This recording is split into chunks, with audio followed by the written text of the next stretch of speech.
KBS2에서 진행하는 걸로 알고 있는데요. 월요일 밤 아마 11시인가 대국민 토크쇼 안녕하세요라고 하는 프로그램이 있습니다. 11시기 때문에 이거 보지 않고 거의 대부분 아마 잠을 잘 텐데 예능 프로그램입니다. 소개하자면 시청자의 고민을 소개하고 사연의 주인공을 스튜디오로 초청을 해서 대화를 나누는 토크 콘서트입니다. 그 두 가지 예만 여러분에게 이제 소개하겠는데, 첫 번째 고민하고 있는 사람은 지금 아직 결혼을 앞두고 있으면서 동거를 하고 있는 남자입니다. 지금 신혼방은 아니지만 동거를 하는데 그 동거하는 방을 장모님 그 바로 아래층, 그러니까 위층이 장모님 댁이고 아래층을 열어주어서 거기서 지금 동거를 하고 있습니다. 문제는 지금 고민하고 있는 부분은 처제 때문입니다. 처제가 퇴근을 하면 그러니까 아내의 동생이죠. 퇴근을 하면 매일같이 그냥 퇴근하면 그 동거하고 있는 두 사람 집으로 아예 퇴근을 합니다. 그리고 밥도 같이 먹고, 그리고 TV 저녁식은 같이 보내고, 잠도 같이 잡니다. 같은 방에서 자기도 하고, 같은 침대에서 셋이서 자기도 하고, 그래서 한때는 언젠가 한 번은 자기 동거녀인 줄 알고 깜짝 놀라는 이런 일도 생기게 됩니다. 그러고는 친구들을 데려와 술판을 벌리기도 하고, 충격적인 것은 화장실에 문을 열어놓고 변을 봅니다. 물론 그 방 안에 형부가 있음에도 불구하고. 근데 문제는 그 동거녀죠. 동거녀가 어떻게 좀 처제를 좀 잘 다스려달라, 좀 덜 오게 좀 해달라 그러는데, 어때서 그러냐, 우리 둘만 있는 것보다 셋이 있는 게 훨씬 더 좋지. 그래서 전혀 심상치 않게, 아무렇지도 않게 생각을 합니다. 그래서 개그맨 지상열 씨가 물었습니다. 가족이니까 그래, 자주 오는 것까지는 그렇다고 치자. 그래도 어떻게 형부인데 화장실에 문도 열어놓지 변을 보냐. 그건 아니지 않냐. 그랬더니 TV 보다가 중요한 장면을 놓치면 안 되니까. 그래서 문을 열어놓는 거다. 더 큰 문제는 부인한 그 동거녀한테 있습니다. 그 자제 좀 시켜라. 그랬더니 어떠냐. 우리 집은 어려서부터 다 그렇게 지내와서 그거 아무렇지도 않다. 이렇게 얘기를 합니다. 그러니 두 사람은 사랑 나눌 시간조차도 안 되는 건데, 정작 그 처제는 뭐라고 그러냐. 자기는 언니가 너무 좋고, 그리고 형부하고는 벌써 10년째 알아오기 때문에 친오빠나 다름이 없다. 그리고 나는 사람 사귀는 게 너무 좋아서 어머니가 노래방을 운영하는데 새벽녘이나 들어온다. 퇴근하고 2층 올라가면 난 아무도 없이 혼자 있다. 나 그거 싫다. 그래서 같이 있는 게 난 좋다. 근데 더 충격적인 건 그 처제도 애인이 있다는 사실입니다. 자, 그래서 이 동거하는 남자가 나는 고민이 되는데, 이게 고민되는 일인가, 고민 안 되는 일인가? 부인은 괜찮다고 그러고 처제도 괜찮다고 아무렇지도 않다고 그러는데 나만 고민하나? 그래서 이 고민을 물어보고 있는 겁니다. 고민되나요? 고민이 돼요? 이 찬반 투표를 해야 될 것 같은데. 몇 가지 의문점이 생기죠. 어떻게 동거를 하고 있을까? 결혼도 안 했는데 어떻게 둘이 같이 부부처럼 살아가는가? 그 장모는 어떻게 그걸 허락을 해줬으며, 어떻게 두 사람은 결혼도 안 하고, 더구나 고민된다고 방송 출연까지 할까? 온 세상 사람들 앞에 우리 동거하고 있어요라고 하는 걸 알려야 되는데, 이게 제정신인가 하는 생각이 들고, 어떻게 아내 될 사람이 자기 여동생인데 그거 불안하지 않나? 자기 남편한테 괜히 그러다 뺏기면 어떡하나? 이런 여러 가지 생각도 생길 것 같은데 아무렇지도 않게 생각하고 있는 게 정상인가 비정상인가? 더더구나 그 처제 되는 사람은 어떠냐? 난 아무렇지도 않고 난 오히려 좋다, 같이 지내는 게. 이렇게 얘기하고 있는 게, 이게 정말 고민되는 내용인가? 정상인가 비정상인가? 본인은 괜찮다고 그러니 이걸 어떻게 했으면 좋겠냐? 2탄입니다. 두 번째 이야기는 매주마다 딸 하나 부인을 데리고 1시간이 넘는 아울렛 매장으로 가서 매주마다 자기 옷을 삽니다. 메이크 옷을 사는 거죠. 그런데 부인이 또는 애 옷을 고르려고 그러면 별로 좋아하지 않습니다. 문제는 사는 것까지는 좋은데 매주마다 거르지 않고 근 10년 동안 그렇게 샀는데 산 옷을 한 번도 입지 않았습니다.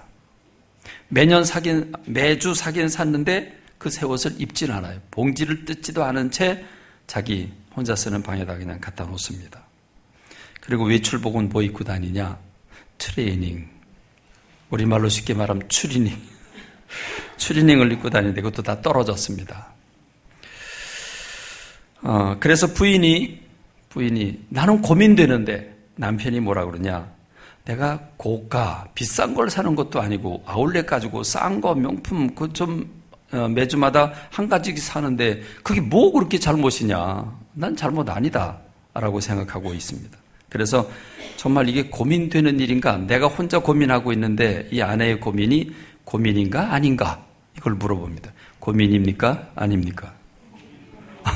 고민이에요. 여러분, 그래서 이제 개그맨들 또는 또 진행자들이 물었어요. 아니, 사지도 않을 걸 그걸 왜 옷을 샀냐, 그러면 매주마다. 그랬더니 어린 시절 명품 옷들이 갖고 싶었는데 어린 시절엔 걸 살 능력이 안 됐다. 그러니까 갖고 싶은 옷을 힘들여 그렇게 샀는데 그 새 옷을 입으면 헌옷이 되지 않는가? 그러니까 난 헌옷이 되는 게 싫다. 그래서 안 입는다. 여러분, 이해가 갑니까? 안 갑니까? 네. 2, 3일 전에 신문에 나온 기사인데, 배가 남산만한 임산부가 지하철 노약자석에 앉았습니다. 그때 마침 한 노인이 들어와가지고, 아니, 어디 새파랗게 젊은 것이 노약자석에 앉아가지고, 그러냐고 말이지. 막 야단을 치니까, 무안에서 다음 역에서 내렸다고 그럽니다. 그래서 자매가 임산부가 인터넷에 글을 올렸습니다. 내가 노약자석에 앉은 게 잘못인가요? 이렇게 물었습니다. 잘못입니까? 아닙니까? 아닙니까? 노인들만 앉는 게 아닌가요? 전 노약자니까. 네. 오늘 우리가 사는 세상은 잘 모르겠어요. 혼란스러워요.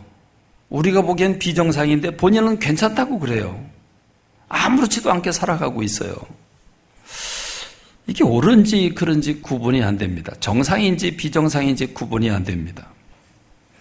아일랜드라고 하는 나라는 아예 국민투표로 동성애 부부 동성애가 정상인가 아닌가, 적법인가 아닌가, 이걸 국민투표로 찬성을 해서 통과를 시켰잖아요. 수천 년간 남자와 여자가 결혼해서 아기를 낳고 역사를 이어왔는데 동성애도 정상적인 부부다라고 하는 걸 선언하는 그런 사례가 생겼습니다. 유럽도 미국 대통령도 동성애를 반대하는 사람을 아주 적으로 알고 있죠. 서울시장도 편들고 있습니다. 인권조례에 올라가는 내용 중에 중고등학교 아이들이 아이를 낳으면 학교에서 보모를 들여서라도 공부하는데 지장이 없도록 만들어주는 것이 인권보호다. 이런 내용도 지금 조례가 막 올라가고 있는 그런 상황입니다. 여러분, 이 상식이라고 하는 것은 영어로 커먼센스라고 그럽니다.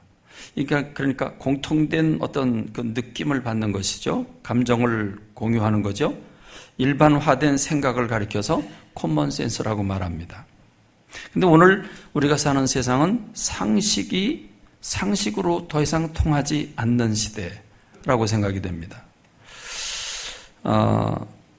어떤 사람은 1년 동안 옷을 입어놓고 대형 슈퍼로 가져오죠. 이거 바꿔달라고. 상식이 안 통하죠. 미국에서 유아들을 서너 살짜리 아이들 이쁘다고 쓰다듬어주면 바로 성폭행했다고 끌려갑니다. 국정교과서를 놓고 국회가 막 여당이 야당이 막 싸우는 모습을 보면 정말 혼란스러워요. 영화를 봐도 혼란스럽고요. 책을 봐도 혼란스럽고요. 여성들의 치마를 보면 현기증도 납니다. 이단을 보면 하나님은 모략의 하나님이기 때문에 거짓말을 사용했다고 거짓말로 둘러대면서 거짓으로 영혼들을 무차별 낚아내고 있습니다. 하나님의 어머니가 있다고 하나님의 어머니 하나님을 부르짖는 이단이 있는가 하면 하나님은 여성이라고 주장하는 여성 신학자들도 있습니다. 뭐가 뭔지 모르겠습니다. 오늘 우리는 오늘의 현실을 심각하게 생각해야 합니다. 무엇이 옳은지 그른지 상식이 통하지 않는 수천 년 이온 결혼관이 무너지고 간통죄가 사라지고 사람들 스스로 내가 옳은지 그른지 본인이 판단 못해서 나 괜찮은가 물어봐야 되는 그런 시대를 살고 있다는 것입니다. 매주마다 새 옷을 사놓고도 그걸 아예 열어보지도 않고 고이고이 모셔놓고 있는 근 10년 동안 그렇게 쌓아놓고 있는 정신분열자라고 봐야 되겠죠. 형부 앞에서 화장실 문을 열어놓고 변을 보아도 아무런 느낌도 없고 그걸 보는 자기 언니도 아무렇지도 않은 느낌을 가지면 이게 부모가 잘못된 건지 대체 우리는 지금 어떤 세상에 살고 있습니까? 골프를 하거나 운동선수들의 몸값은 일반 공무원들이 평생 동안 일을 해도 벌지 못하는 돈을 단 1년 안에 그것도 수십 배의 돈을 벌게 됩니다. 얼굴을 팔아서 광고 한 번 하는데 수억 원을 받습니다. 여러분, 저는 강의료 300만 원을 받은 그 강사가 와서 강의하는 걸 들었어요. 정말 감동이 되더라고요. 그런데 여러분, 강의를 단 한 번 딱 1시간 강의하는데 1억의 수강료를 받는다면 1억. 놀라지도 않네요, 여러분. 강의 한 번 했는데 1억을 받아요, 수강료를. 85세의 워렌 버핏이라고 하는 사람하고 점심 한 번 같이 먹고 싶어서 금년 2015년도 밥 같이 먹겠다고 밥 먹고 3-4시간 정도 대화를 나누는 거, 그 조건으로 밥값을 얼마를 지불하냐? 금년 2015년에 26억 원이 낙찰됐습니다. 점심 한 끼 26억. 예. 이제야 놀라는군요. 뭐 1억 정도는 뭐 중국 사람이 따냈습니다. 그것도 경쟁입니다. 때로는 백화점에 갈 일은 전혀 없지만 어쩌다가 이렇게 뭐 갈 일이 있다거나 이렇게 보면 진열된 상품의 금액이나 막 이런 걸 또 그걸 막 사는 걸 이렇게 보면 세상이 미친 건지 아니면 내가 그걸 못 따라가는 건지 때로는 이해가 안 될 때가 있어요. 여러분도 좀 그러시지 않나요? 그렇죠? 세상이 잘못된 건지 내가 잘못된 건지 이게 전혀 구분이 안 될 때가 있어요. 여러분, 매년 시상하는 박경리 문학상이라고 있습니다. 이게 2011년부터 전 세계적인 작가들을 대상으로 그 토지라고 하는 대하소설을 쓴 박경리 이름으로 상을 주는데 그 26년 동안 5부작 16권의 그 토지라고 하는 대하소설을 썼는데 그가 완전히 다 쓴 끝난 시기가 70살이죠.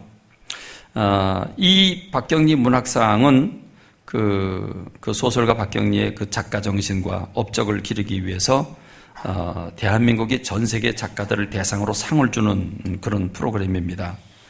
여기에 해당되는 후보자는 탁월한 문학적 업적을 성취한 소설가여야 되고 문학적 업적으로 높은 평가를 받고 많은 영향력을 지닌 작가여야 하는데 그 상금은 1억 5천이 됩니다.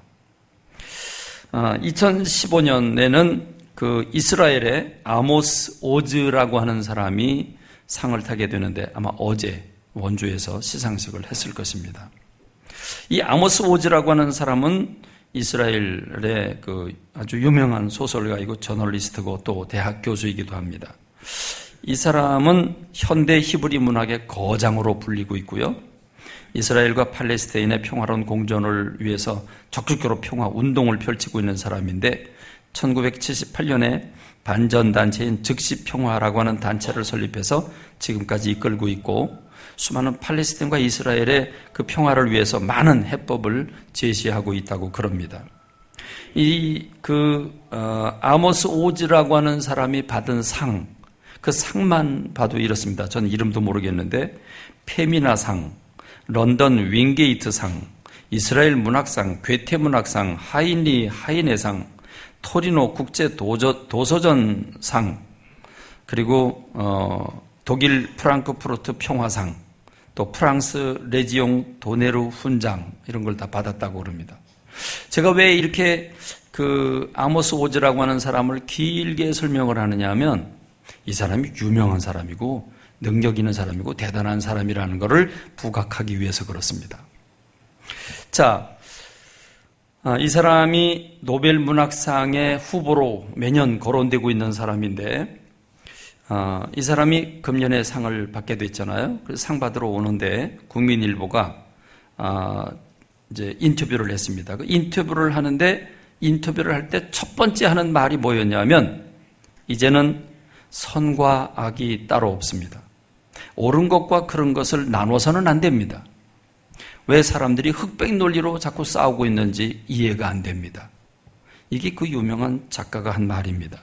선과 악을 구분하지 마라. 그런 건 없다. 그럼 이게 보통 사람들이 얘기를 했으면, 아유, 저는 미쳤네. 그러고 말 텐데, 이 보통 사람이 아니잖아요. 대단한 사람. 34권의 책을 쓴 사람. 세계적으로 유명한 작가여서 대한민국이 선정한 사람, 이런 사람이 이 말을 했다 그러면 뭔가 있나 보다 이렇게 생각이 되거든요. 여파가 크죠. 스티븐 호킹이라고 하는 사람, 영국의 물리학자인데 그 영국 옥스퍼드 대학에 다닐 때 지도 교수가 이런 말을 했습니다. 물리학 문제를 내면 다른 사람들 막 계산기를 두드리고 있는데 이 사람은 계산기 두드리지도 않고 대답을 먼저 해버린답니다. 그게 스티븐 호킹이라고 하는 사람, 천재 중에 천재죠. 근데 그 사람이 몇 년 전에 뭐라 그러냐면, 우주는 신이 창조한 게 아니고 스스로 창조된 거다, 이 말을 했습니다. 이 말은 아주 센세이션이 올랐죠. 그래서 세계가 이렇게 말합니다. 거봐, 스티븐 호킹이라고 하는 사람이 신이 없대잖아. 신은 없어. 이 정도로 아주 유명한 그런 능력 있는 사람입니다. 마찬가지로 이 아모스 오즈라고 하는 사람이 선과 악이 따로 없다. 옳고 그름을 얘기해서는 안 된다. 왜 사람들이 모든 걸 흑백 논리로 자꾸 선과 악을 가르고 있느냐? 그거 잘못된 거다. 그리고 그 말을 하면서 의미심장한 말을 한마디 붙였는데, 여러분 이해가 되는지 한번 들어보세요. 이제는 선과 선, 옳은 것과 옳은 것끼리 싸우는 시대다. 이해가 돼요? 끄덕끄덕 하시는데 우리 권사님 이해가 되세요? 이야, 이거 대단히 철학적인 말이거든요. 여러분 이해가 됩니까? 이제는 선과 선, 옳은 것과 옳은 것끼리 싸우는 시대다. 우리 3층 이해가 되십니까? 돼요? 안 돼요? 안 된다고 할 수도 없고 된다고 할 수도 없고. 여러분 이 말은 아주 의미심장한 말입니다. 이 말은 오늘 우리가 사는 이 현대를 넘어선 포스트 모던이라고 하는 그 철학적 평가를 내리고 있는 이 시대를 살고 있는 사람들의 공통된 생각을 가장 명확하게 표현한 단어입니다. 무슨 말입니까? 모두가 정답이라는 것입니다. 너도 맞고 나도 맞다는 것입니다. 다 맞다는 겁니다. 그러니까 평화운동자죠. 그러니까 이스라엘도 맞는 거고 팔레스타인도 맞는 거고 다 옳은 건데 왜 싸우냐? 화해해라, 이겁니다. 얼마나 좋습니까? 소위 이런 사상적 흐름을 가리켜서 다원주의다 또는 상대주의다 이렇게 얘기를 하죠. 오늘 우리가 사는 시대를 가리켜서 철학적 사조가 이 포스트 모던이라고 하는 그런 그 사상을 대변해 주는 사람입니다. 세계적으로 유명한 깨어있는 학자 중에 학자가 이 아모스 오즈라고 하는 사람인데, 이 사람이 한 말이 오늘 시대를 대변하고 있습니다. 이게 오늘 시대의 흐름입니다. 이해가 되십니까? 그래서 동성애도 맞는 겁니다. 그렇게 사랑 나누겠다는데 괜찮다, 그거 그렇게 하라고 그래라, 그것도 옳고 이것도 옳다. 이게 오늘 우리가 사는 세상입니다. 한마디로 선과 악의 구분이 없어진 시대입니다. 정상 비정상이 없어진 시대입니다. 그냥 나 하고 싶은 대로 하면 다 정답인 겁니다. 그게 우리가 사는 시대의 가치관입니다. 왜 이렇게 되었을까요? 원래는 그렇지 않았습니다. 원시시대 사람들은 나무 열매를 따먹고 짐승을 잡고 그리고 농사 짓고 살던 시대입니다. 짐승을 잡고 그를 내니까 같이 공동생활을 해야죠. 똑같이 나눠 먹었어요. 근데 농사를 짓게 되니까 하늘이 비를 내려줘야 돼요. 산과 강과 바다가 열매를 만들어 줘야 돼요. 그래서 나보다 더 힘센 자연을 숭배하게 됩니다. 바위를 섬기고 산을 섬기고 물을 섬기고 토테미즘이고 샤머니즘이죠.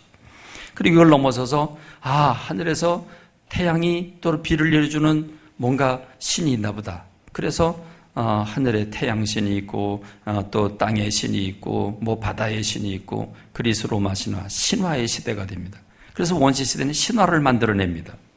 그런데 고대에 들어서 사람들은 자연의 흐름을 넘어서서 사유하는 존재가 되죠. 그래서 만물의 근원은 뭘까? 불일까? 물일까? 공기일까? 물어봅니다. 그러고는 철학을 만들게 되는데 소크라테스 또 플라톤 시대에 와서는 어떻게까지 되냐면 우리가 보고 있는 이 불완전한 세대, 우리가 만들고 있는 물건, 우리가 보고 있는 이 사람들, 우리가 살고 있는 이 세상 뭔가 불안하지 않는가? 죽음도 있고 그런데 뭔가 진짜 완벽한 세상이 있지 않겠는가? 우리가 보고 있는 이 세상 말고 저 보이지 않는 저 세상에는 온전한 완전한 완벽한 세상이 있지 않겠는가? 그걸 철학적인 단어로 이데아라고 하는 말로 표현합니다. 선의 이데아. 이데아라고 하는 세계가 있다. 그래서 저 건너편에 뭔가 완전한 세계가 있을 것이라고 생각을 하는데 소크라테스는 독배를 마시고 죽어요. 피할 길을 열어줬는데 도망 안 가요. 그리고 철학자가 왜 죽음을 두려워하는가? 죽는 날까지요. 여러분, 소크라테스가 죽는 날, 그 독배를 마시는 날 뭐 한 줄 아십니까? 제자들하고 여유 있게 토론을 했는데 주제가 뭐냐? 죽음에 대한 토론을 했어요. 그 죽음에 대한 토론을 파이돈이라고 하는 책에서 그가 쭉 쓰고 있는 모습을 보는데 그 죽음에 대한 토론을 하면서 철학자는 죽음을 두려워하지 않는다. 왜? 우리가 사는 세상은 불완전한 세상이고 이 세상 너머에 이 아름다운 세계가 있는데 완전한 세계가 있는데 거기를 가는데 왜 슬퍼하냐? 나 죽는 거 괜찮다. 철학자가 죽음을 두려워하면 철학자가 아니다. 진정한 철학자였어요. 그리고 독배를 마시고 죽습니다. 여러분, 그러다가 100년, 200년 지나고 나서 예수 그리스도가 이 땅에 오시게 되는데 예수님께서 오셔서 병든 자, 약한 자, 귀신 들린 자 다 고쳐줍니다. 죽은 자를 살리고 당신도 죽음에서 부활하셨습니다. 이 땅에 태어난 육신을 가진 사람들 가운데 이런 분이 없죠. 이런 일을 한 흉내조차 낸 사람들이 없었습니다. 그런데 여러분, 예수 그리스도가 이런 일을 하셨고 그리고 제자들은 성령 충만을 받아서 자기 재산을 팔아서 내놓고 그리고 유무상통하는 진정한 행복한 그런 도시를 만들지 않습니까? 그 소문이 파다하게 퍼져나가게 되고 부활의 증인이 됨으로써 복음은 산지사방으로 퍼져나가는데 막을 길이 없죠. 이 위협심을 느낀 로마 정부가 로마 황제가 10명의 황제를 대를 이어가면서 기독교 말살 정책을 썼지만 역부족이었습니다. 결국 AD 313년에 콘스탄틴이라고 하는 황제가 기독교를 공인하게 되죠. 그리고 AD 392년에 데오도시우스 황제가 기독교는 로마의 국교라고 선언하는 칙령을 발표하는 그런 사건이 생기게 됩니다. 여러분 보십시오. 원시 시대부터 신화를 통해서 뭔가 신의 세계를 동경해 왔습니다. 그리고 철학자들을 통해서 이데아의 세계가 완전한 세계가 있을 것이라고 동경을 해왔습니다. 그러다 예수 그리스도께서 오셔서 기사와 이적을 베푸시고 교회를 만들어냄으로써 그 교회를 통해서 유일하신 하나님, 창조주 하나님, 절대 하나님, 선과 악의 진리가 되시는 하나님을 선포하게 되자 세계는 다 하나님을 받아들이게 되죠. 그래서 온 유럽이, 온 세계가 하나님을 믿는 나라가 됩니다. 그러자 세상에 있는 모든 권세는 교황의 발 앞에, 이 지상의 그리스도라고 하는 교황의 발 앞에 엎드려야만 왕관을 얻을 수 있는 그런 상태로 가게 됩니다. 여러분, 여기서 하나님은 중세 1000여 년 동안, 중세라고 하는 1000여 년 동안 하나님은 절대자이십니다. 완전하십니다. 하나님이 하신 말씀은 진리입니다.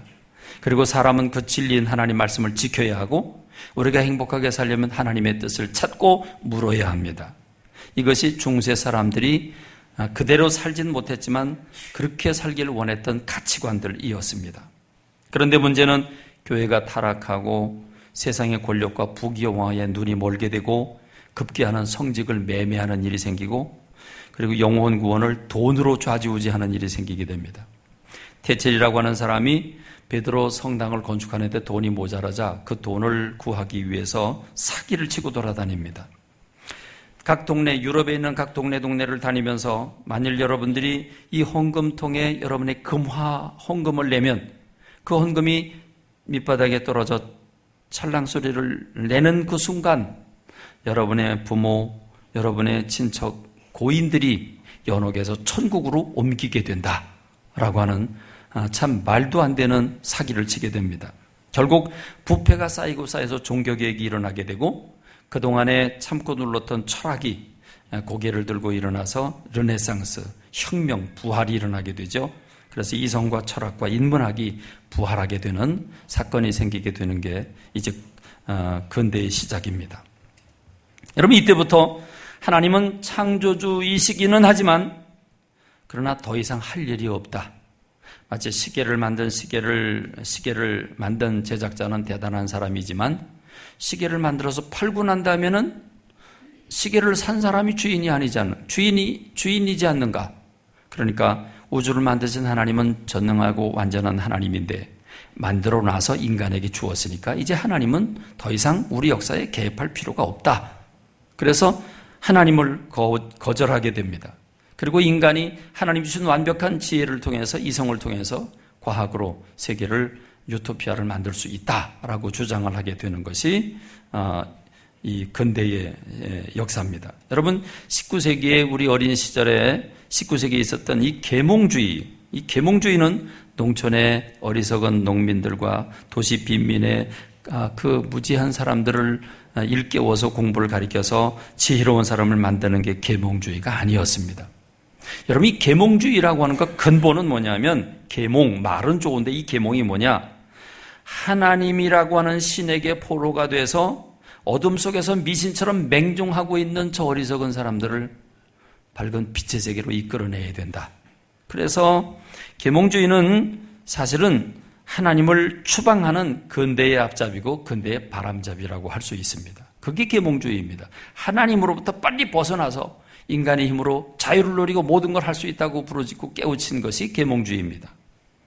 한동안은 신바람 났죠.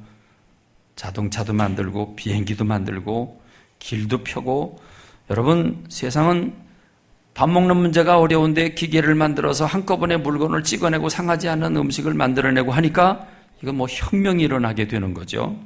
그래서 신바람 났습니다. 별걸 다 만들었습니다. 그런데 두 차례의 세계대전을 거치면서 50여 개의 그 큰 나라들이 서로 달라붙어서 서로 물고 뜯고 죽고 죽이는데, 여러분, 3, 4년 만에 약 9천만 명이라고 하는 어마어마한 사람들을 죽이게 됩니다. 그것도 똑똑한 철학자들 또 과학자들이 만들어낸 무기로 말입니다. 그래서 이성을 의심하게 됩니다. 철학자들을 의심하게 됩니다. 인간은 믿을 바가 못 된다 생각을 합니다. 자, 하나님은 벌써 잊어버린 채가 됐죠. 하나님을 거부한 지가 오래됐는데 이젠 인간도 못 믿겠다, 인간의 이성도 못 믿겠다. 그래서 이성도 거부하게 됩니다. 여러분, 이것은 전 세계에 치명적인 혼란을 가져다 줍니다.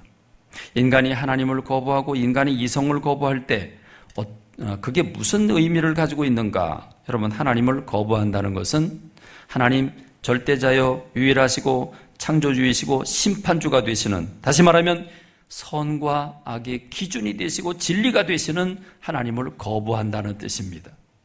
그러면 진리가 사라지고 절대가 사라집니다. 자연스럽게 하나님의 명령도 지킬 필요가 없고 하나님의 뜻을 찾을 필요도 없고 십계명이나 율법 같은 나부랭이는 그는 캐캐 먹은 고시대의 이야기지 우리가 지켜야 할 말씀이 아닌 것입니다. 결국 더 이상 성경은 들춰볼 필요가 없는 책이 되어버리고 만 것입니다. 그리고 고민만 하고 답을 주지 못하는 그런 철학도 더 이상 소용없다고, 그래서 인간의 이성까지도 거부를 하게 됩니다. 그러다 보니까 사람들이 혼란을 갖게 되는데, 이 하나님을 거부하고 이성을 거부하면서 사람들이 대안을 찾은 게 두 가지입니다. 그 첫 번째는 예술과 문학입니다. 그동안의 예술과 문학이라고 하는 건 이 철학자들에게 아주 찬밥 신세였습니다. 경멸의 대상이었습니다. 아름다움을 만들어낸다, 부드러운 걸 만들어낸다, 조각 만들어낸다. 야, 물건이 있는데 그걸 뭘 똑같이 만든다고 애를 쓰냐. 그리고 아름다운 걸 표현한다? 그게 뭔데? 그건 감정인데, 감각인데, 감각이라고 하는 것은 온도에 따라 틀리고 밥 먹었느냐 안 먹었느냐에 따라 틀리고, 그래서 수시로 변하는 게 감각인데 감각을 아름답다고? 그래서 감각은 경멸의 대상이었습니다. 그런데 이제는 이성을 거부하고 하나님을 거부하고 나니까 의존할 데가 없어요. 이제 우리가 믿을 수 있는 건 뭐냐? 내가 눈으로 보는 것이고 손으로 만지는 것이다. 그래서 아름다움을 추구하고 부드러움을 추구하고 유쾌하고 짜릿한 걸 추구하는 시대로 돌아가게 됩니다. 노래가, 그림이, 조각이, 시와 소설, 작품들이 나오게 됩니다. 그리고 느끼고 맛보는 감각의 시대로 돌입하게 되는데, 이런 시대를 맞다 보니까 예뻐야 돼요. 무조건 예뻐야 되고 무조건 잘생겨야 돼요. 그렇죠? 못생긴 건 죄예요. 맞죠? 무조건 잘생겨야 돼요. 유머 감각이 있어야 돼요. 철학적이고 논리적인 거, 악은 고리타분한 사람이에요. 지금은 책을 써도 얇은 책을 한 페이지로 끝나는 책들을 많이 써요. 생각 안 하는 책들입니다. 유머 감각이 있어야 돼요. 이 시대는 재능이 있어야 돼요. 그래서 사람을 즐겁게 해줘야 돼요. 저같이 좀 딱딱한 사람들은 어디 가도 인정을 못 받아요. 우리 교회에서도 자꾸 저 바꿔야 된다고, 바뀌어져야 된다고 압력을 자꾸 청장님들이 집어넣고 있는데 집에서도 인정을 잘 못 받아요. 재미없다고. 그동안의 역사에서 경멸을 당하고 있던 예술이나 이런 아름다움이나 감각적인 것들이 이제는 개그맨, 배우, 예술가들, 그리고 이들이 등에 업은 미디어, 이 미디어를 통해서 대중 전체가 반응을 하게 됩니다. 그래서 이제는 우리가 사는 시대는 먹고 마시고 즐겨야 하는 쾌락의 시대를 맞이하게 된 겁니다. 그래서 오늘 우리가 시대는 맛있는 거라고 하면 어디든지 다 따라가요. TV 안에 뭐 이렇게 먹는 프로그램이 많은지 몰라. 요즘 왜 이렇게 남자들이 앞치마를 입고 뭘 만드는지 몰라. 그래서 이제 음식도 못 만들면 남자는 취급도 못 받아. 그런 시대가 됐어요. 무엇을 추구해요? 멋만 있다면 돈이 문제가 아니에요. 명품, 돈을 초월해서 무엇을 추구해요? 탐욕을 추구하는 게 인생의 목적이 된 것이 오늘 우리가 사는 세상의 모습입니다. 그 다음에 두 번째 현상입니다. 하나님을 버리고 철학과 이성을 버리고 인간을 버리게 되니까 결국 뭐가 찾아옵니까? 쾌락과 감각을 만족시키는 세상이 도래했는데, 두 번째는 경제적인 안목으로 세상을 보는 눈을 열게 된 것입니다. 여러분, 물질이 문제입니다. 무슨 말이냐? 아름다움을 추구해야 돼요. 맛있는 걸 먹어야 돼요. 그런데 돈이 있어야지. 그렇죠? 돈은 누가 갖고 있어요?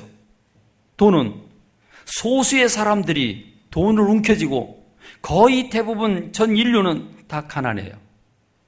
소수의 사람들이 돈을 갖고 있어요. 뭔가 잘못됐어요. 분배가 잘못됐어요. 이 물질이 문제예요. 돈이 있어야 되는데 돈이 없어요. 왜? 몇 사람에게만 몰려 있어요.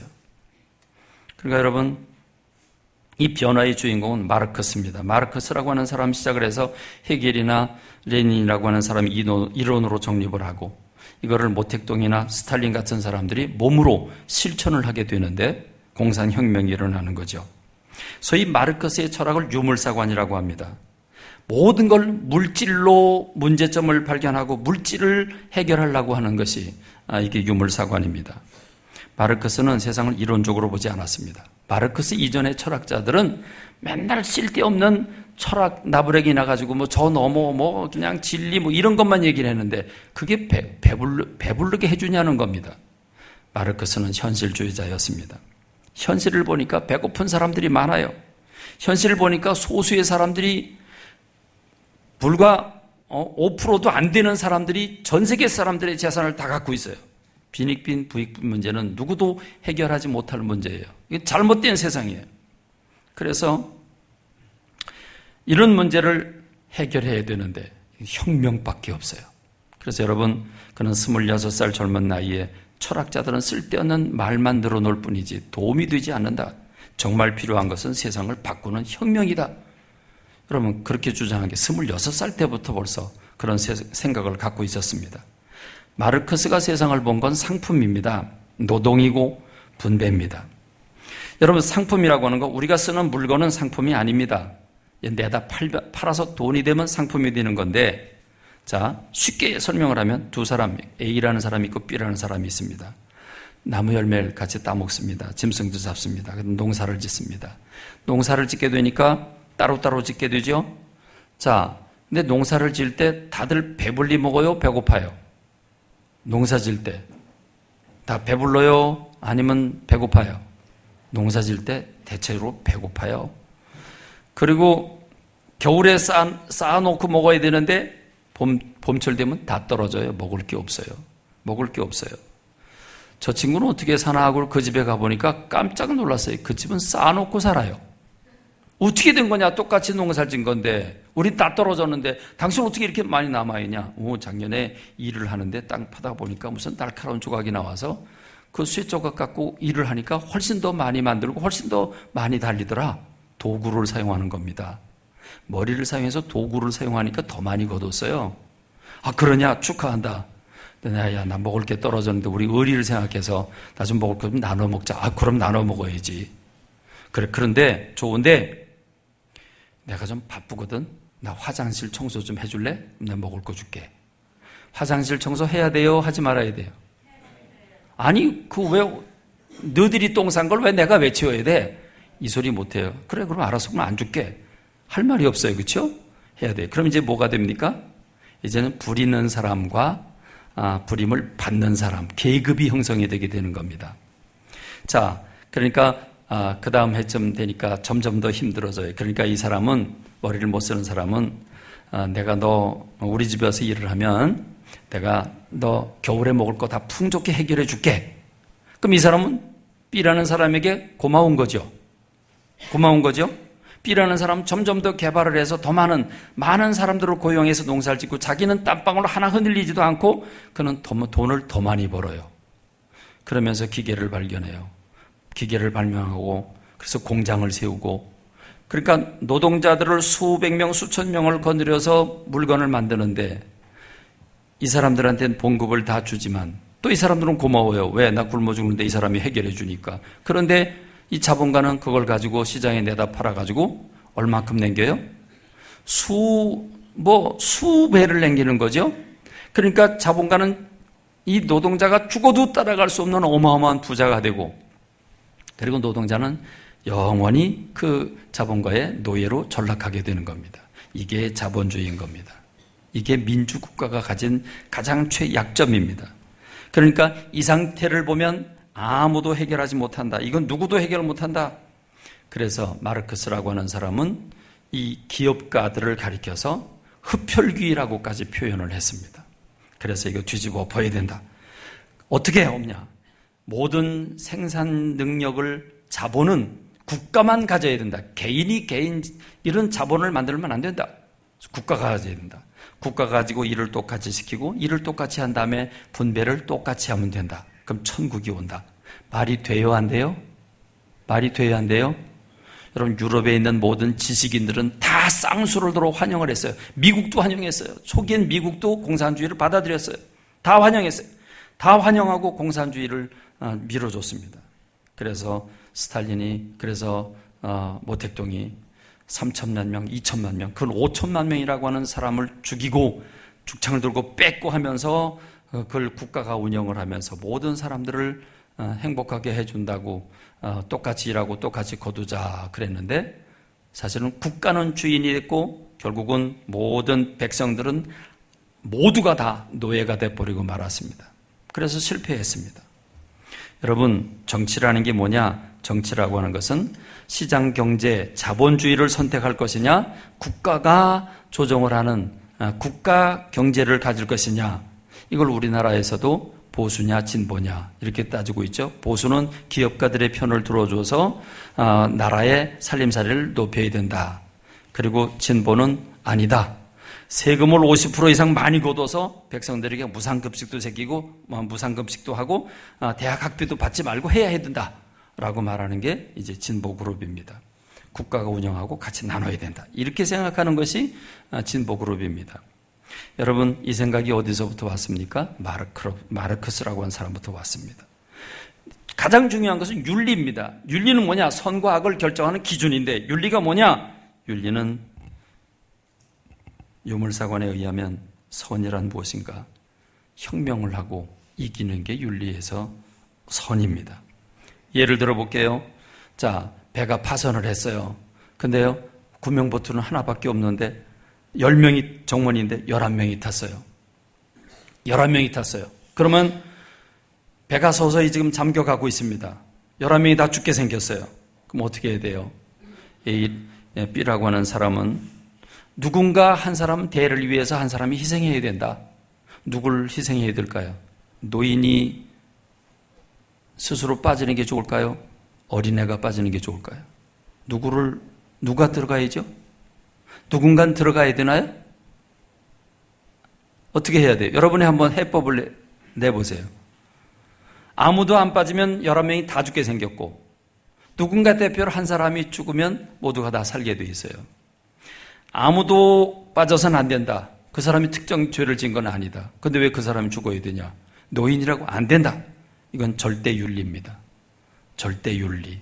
그런데 누군가 한 사람은 대를 위해서 한 사람이 죽어야 된다. 누구든지 간에 상황 윤리입니다. 결국 제비뽑기를 했습니다. B라고 하는 사람, 제비뽑기를 하자고 한 사람이 자기가 당첨이 됐어요. 당선됐어요. 자기가 죽어야 돼. 뛰어내려야 돼. 자기가 제안한 거니까. 근데 살자고 제안을 했는데 자기가 걸렸으니 죽고 싶어요? 안 죽고 싶죠. 이 핑계 저 핑계 대고 안 죽습니다. 그러니까 A라고 하는 사람이 그거 봐라, 내가 처음부터 안 된다고 그러지 않았냐? 누구도 안 된다. 그러니까 다른 사람들이 그럼 우리 다 죽으라고? 그 네가 선하니까 네가 죽어. 그리고 떠밀어서 강제로 던져서 A라고 하는 사람을 빠뜨렸어요. 여러분, 선이 뭐고 악이 뭐예요? 정의는 뭐예요? 정의는 뭡니까? 선은 뭡니까? 여러분, 윤리라고 하는 건 선과 악의 개념이 아닙니다. 윤리라고 하는 기준이 바뀌었습니다. 효과가 있느냐, 이득이 있느냐. 우리 모두에게 이득이 되면 선이고 우리 모두에게 손해가 되면 악인 겁니다. 손해가 되면 죽어요. 죽는데 무슨 선이 필요해요? 이기고 봐야 되고 우리는 돈을 벌고 봐야 돼요. 이득이 돼야 되는 거예요. 그러니까 여러분, 정의의 개념이 바뀌었어요. 윤리의 개념, 선의 개념이 바뀌었어요. 그래서 세상이 혼란스러워진 겁니다. 이제는 이 세상에는 선과 악의 개념은 없습니다. 진리도 없습니다. 선이란 마르크스의 유물사관에 따라서 모든 걸 물질로 바라봅니다. 물질로 바라봐서 강제로 국가가 운영을 함으로써 모두가 잘 살게 된다고 혁명을 주장하고 있는데, 효과를 창출하는 것, 모두가 사는 것, 그게 진리고 그게 바로 선입니다. 악이란 소수의 사람들이 많이 가지고 있는 게 악인 것입니다. 잘생기고 능력 있는 소수가 부와 권력을 가지고 있는 저들이 부르주아하고 저들이 악입니다. 그래서 기업가가 악인 것입니다. 오늘 우리가 사는 세상은 국가와 정부는 타도의 대상이고 기업가는 다 도둑이고 악이고, 그리고 앞서 있는 저 능력자들, 권력을 부리고 있는 저 호사를 누리고 있는 사람들은 다 부르주아인 것입니다. 그래서 오늘 우리가 사는 세상이 모든 걸 물질로 보기 때문에 세상은 뒤집어 엎어야 되는 불평불만의 세상이 되어버리고 만 것입니다. 절대자이신 하나님, 선이신 하나님, 진리이신 하나님을 버린 것이 세상에 혼란을 가져다 주게 된 줄로 믿습니다. 그래서 예수님은 사랑하라고 그랬습니다. 사랑이 답인데 내가 자발적으로 내놔서 나눠야 되지, 강제로 내놓으라 그러면 누가 기쁘게 내놓겠습니까?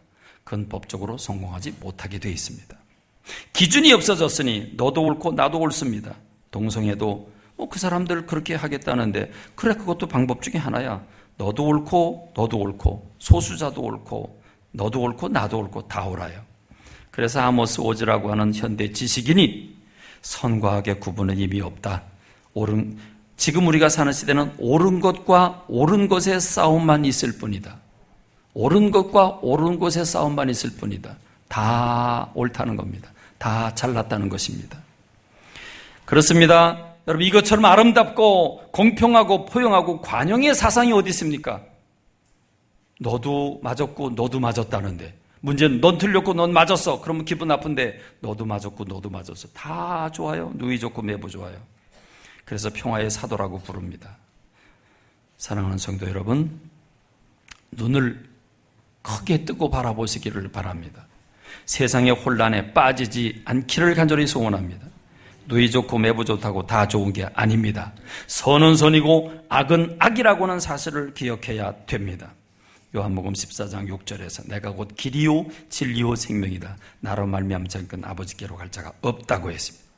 예레미야 2장 13절에 내 백성이 두 가지 악을 행하였는데 그들이 생수의 근원되는 나를 버린 것과 스스로 웅덩이를 판 것인데 그것은 물을 가두지 못할 터진 웅덩이리라. 생수의 근원이 된 진리이신 하나님을 버렸습니다. 스스로 웅덩이를 팠습니다. 자본주의로 또는 공산주의로 또는 유물사관으로 또는 쾌락으로 우리가 뭔가 얻어보겠다고 하나님을 버리고 이성을 버리고 나서 우리가 선택한 것은 스스로 웅덩이를 판 것입니다. 물을 저축하지 못할 웅덩이 말입니다. 오늘 우리가 읽은 본문의 말씀, 내가 속히 네게 가기를 바라지만 이것을 네게 쓰는 것은 만일 내가 지체하면 너로 하여금 하나님의 집에서 어떻게 행할지를 알게 하려 함이니 이 집은 살아계신 하나님의 교회이고 진리의 기둥과 터니라. 분명합니다. 교회는 세상을 떠받드는 기둥이고 터입니다. 교회가 존재하지만 세상은 바로 설 수가 없습니다. 오늘 세상이 혼란스러운 것은 교회가 역할을 못했기 때문입니다. 기둥은 무너지고 받치고 있는 땅은 우리가 받쳐주지 못하고 있기 때문입니다. 우리는 살아계신 하나님을 믿고 있습니다. 하나님은 진리이십니다. 그리고 교회는 세상을 떠받드는 진리의 기둥과 터인 줄로 믿습니다. 교회가 깨어 있어야 합니다. 교회가 사명을 감당해야 합니다. 교회가 소리쳐야 합니다. 교회가 잠잠하면 세상이 망하게 되어 있습니다. 교회란 무엇입니까? 건물입니까? 아닙니다. 교회란 구속받은 사람들을 가리킵니다. 오늘 저와 여러분이 교회 자신인 것입니다. 그렇습니다. 우린 대장 예수 그리스도를 머리로 모시고 우린 그 몸으로 하고 있는 교회들인 줄로 믿습니다. 그러므로 여러분, 우리가 모이면 주님이 주시는 힘을 공급받고 주님이 주시는 위로와 격려를 받고 흩어져서 직장에서, 가정에서, 학교에서 여러분 교회의 사명을 감당해야 되는 줄로 믿습니다. 가라, 너희는 세상을 밝히는 빛이다. 가라, 너희는 세상을 썩지 못하게 하는 소금이다. 가라, 너희는 세상을 만나게 하는 조미료다.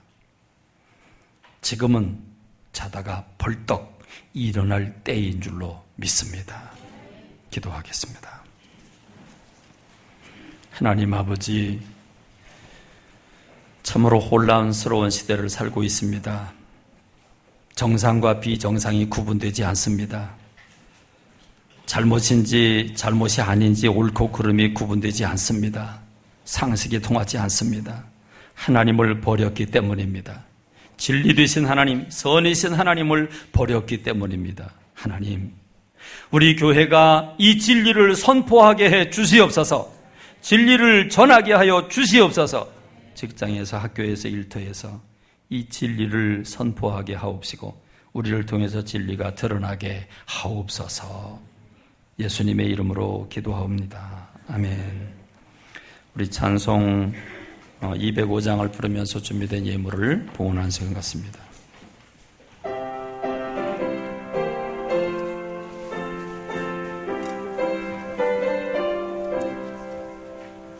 주 예수 크신 사랑 늘 말해 주시오. 나 항상 듣던 말씀 또 들려주시오.